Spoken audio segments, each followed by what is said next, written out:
if you want to change what the symbol is being used for a point, you can use the point symbol. Now, with the default ribbons and commands,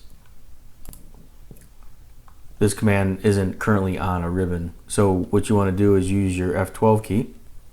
And what the F12 key will do will actually bring up the command pane.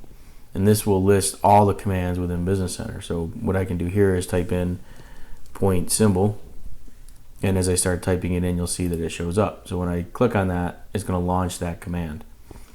So you can set the rotation angle, and then you can pick a symbol code. So if I was to come in here, you'll see that I have a bunch of codes to choose from. If I happen to be putting, maybe this is a rod and I want it to look like this versus just a circle, or maybe I want it to look like this symbol.